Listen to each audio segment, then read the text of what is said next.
여러분, 부자가 뭐예요? 크리스마스에 케이크 하나 사다 놓고 따뜻한 집안에서 보일러 틀어놓고 나홀로 집에 볼 수 있으면 그게 부자인 겁니다. 다른 게 부자가 아니에요. 아시겠죠? 그러니까 너무 조급해하지 마시고 투자는 느긋하게 해야 됩니다. 당장 돈 벌고 싶다고요? 마음처럼 계좌 수익이 빨리빨리 늘어나는 게 아닙니다. 물론 그런 구간도 가끔 생기긴 하죠. 그때가 언제냐면 시장에 공포가 가득할 때입니다. 이럴 때 포트폴리오 비중을 늘려놔야 계좌 수익이 빠르게 증가합니다. 우리 마음처럼 빠르게 올라가요. 하지만 평상시에 마음처럼 빠르게 급하게 액션이 생기면 절대 그렇게 해서는 돈 못 법니다. 한 가지만 더 말씀드리면 무조건적인 것, 그런 건 없습니다. 주식시장에는요.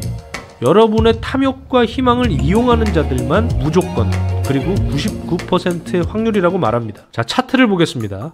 위에 있는 이 차트가 S&P 500, 밑에 있는 이 차트가 Fear and Greed 차트입니다. 공포와 탐욕 지수입니다. 자, 현재는 어떻죠? 익스트림 그리드, 극심한 탐욕의 구간인 거죠. 자, 이럴 때 익스트림 그리드 구간에서 추가적인 매수를 하면 어떻게 될까요? 물론 이렇게 조정받고 다시 상승할 수도 있습니다. 하지만 이렇게 극한의 탐욕 구간에서는 적극적인 매수 구간은 아니라는 겁니다. 뿐만 아니라 S&P 500 지수도 2년 만에 처음으로 RSI 80을 돌파했습니다. 그러면 이럴 때는 어떻게 해야 되냐? 이럴 때는 알파 컨덕터 채널을 구독과 좋아요, 알림 설정하시면 됩니다. 이럴 때는 관망하는 겁니다. 관망하면서 다음 기회에 살 종목들을 분석하는 거예요. 많이 오른 종목들은 일부 차익 실현하는 것도, 포트폴리오 비중을 축소하는 것도 저는 괜찮은 전략이라고 생각합니다.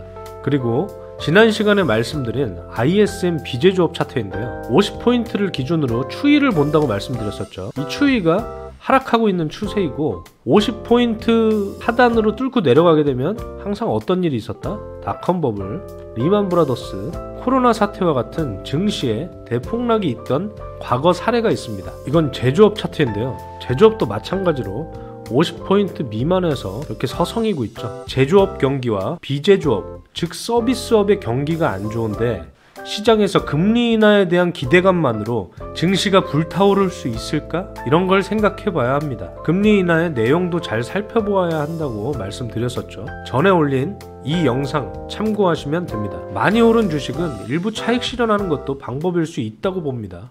물론 제 생각과 다르게 제조업과 서비스업 모두 반등할 수도 있다고 보지만 확률적으로 극심한 탐욕 구간에서 추가적인 매수는 보편적으로 봤을 때 바람직한 것 같지는 않다. 너는 전업 투자자니까 맨날 트레이딩 하는 거 아니냐? 라는 질문을 많이 받습니다. 그런 때도 있었죠, 물론. 그런데 투자 금액이 커지면서 모든 운용 자금을 매일 단타만 치면서 운용할 수가 없잖아요. 그러니까 기회가 올 때까지 기다리는 겁니다. 못 먹어도 현금 보유하면서 기다리면 시장이 선물을 줍니다. 이렇게 말이죠. 자, 오늘은 여러분이 24년도 주식 투자를 성공적으로 하실 수 있도록 코스피 코스닥 2539개의 회사 중에 관심 갖고 공부할 종목을 스크리닝하는 방법을 알려드리도록 하겠습니다. 먼저 기술적으로 접근을 해보면요, 내가 사는 주식이 어떤 사이클에 있는지를 알아야 합니다. 위치를 알아야 되는 거죠. 지난 시간에 설명드린 스탠 와인스타인의 스테이지 이론인데요, 스테이지 1에 있는지 스테이지 2에 있는지 스테이지 3나 스테이지 4인지 위치를 먼저 알아야 되고, 이렇게 추세가 강력한 구간인지 비추세 구간인지를 알아야겠죠. 그 다음에는 뭘 보냐? 그 다음에는 이렇게 파동을 봅니다. 파동이 뭐예요? 에너지의 흔들림을 통해서 다른 곳으로 전달되어 가는 것을 말합니다. 이 안에는 이렇게 캔들 패턴이 있습니다.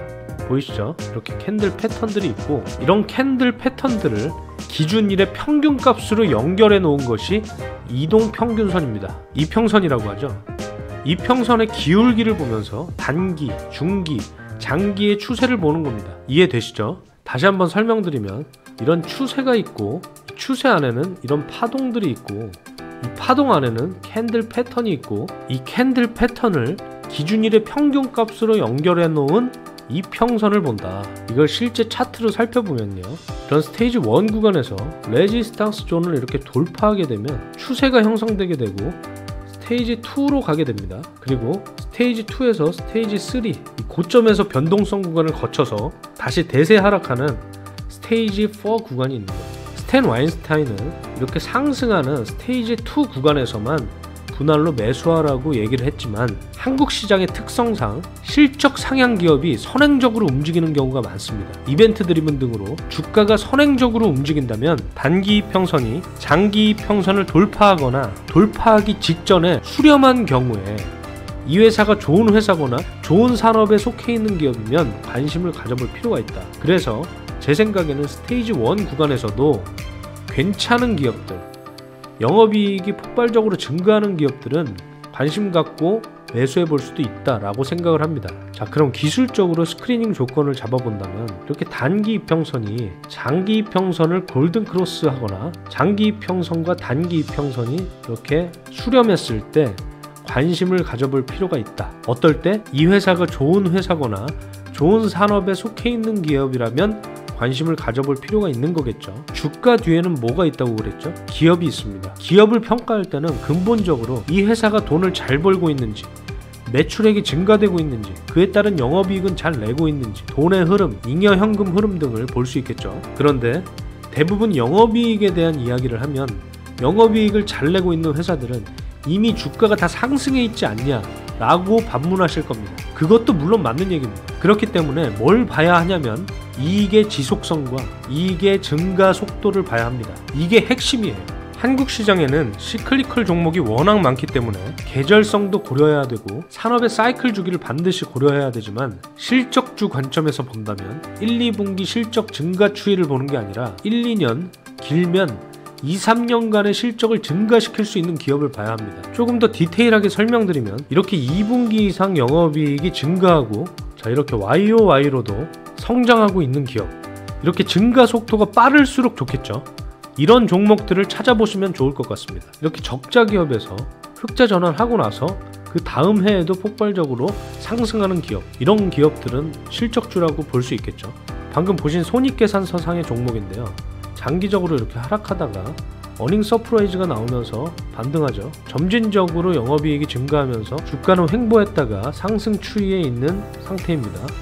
내년에 컨센서스가 상향된다면 더 장기적으로도 우상향할 수 있는 기업이 되겠죠. 이렇게 QOQ로도 성장하고 YOY로도 2, 3년 정도 성장할 수 있는 기업을 찾아내는 것이 가장 중요하다고 봅니다. 여기에 방금 말씀드렸던 증가율, 증가 속도도 아주 중요하다고 말씀드렸죠. 모든 조건이 충족될 수는 없더라도 중복적인 조건들에 부합한다면 확률적으로 더 좋은 기업이 될 수 있겠죠. 지난번에 설명드린 부채 비율 100% 이하가 가장 이상적이고 200% 이하면 양호, 당좌 비율은 100% 이상이 양호, 이자 보상 배율은 1.5 이상이 양호, 1 미만은 잠재적 부실 기업 가능성이 있음, 유보율은 보편적으로 200% 이상 양호, 유동 비율도 200% 이상 양호. 지난번에 또 설명드렸던 피터 린치의 GARP 전략의 밸류에이션 매트릭스는 PEG 1 이하, PER 50배 이하, 과거 3년간 EPS 증가율 20% 이상, 부채 비율 100% 이하, 최근 3년간 매출 증가율이 최근 3년간 재고자산 증가율보다 높은 기업이라고 했습니다. 제가 종목들을 스크리닝할 때는 PBR의 경우 시장 평균의 2배 이하 정도 내에서 스크리닝합니다. 밸류에이션에 관련된 내용은 다음 시간에 명강의를 가져오도록 하겠습니다. 다음 시간 영상을 빠르게 보시려면 구독과 좋아요를 누르셔야겠죠? 구독과 좋아요, 알림 설정 부탁드립니다. 기술적으로 단기 이평선이 장기 이평선을 돌파하는 종목을 살펴보면 대략적으로 하루에 한 4, 50개에서 60개 정도 되는 회사들이 나올 겁니다. 이런 종목들 중에 정말 좋은 회사들이 숨어 있을 겁니다. 오늘 다룬 내용이 친숙하게 느껴지는 분들도 있고 조금은 생소하고 어렵게 느껴지는 분들도 계실 것 같습니다. 하지만 투자를 하면서 기본적으로 알아두어야 할 중요한 내용이기 때문에 기회가 될 때마다 각 개념에 대해서 상세하고 자세한 내용을 설명해 드리도록 하겠습니다. 궁금한 사항은 댓글로 남겨주시고 오늘 영상이 유익하셨다면 구독과 좋아요, 알림 설정까지 부탁드립니다. 다음 시간에 더 유익한 내용으로 찾아뵙겠습니다. 금융시장 초과 수익 지휘자 알파 컨덕터였습니다.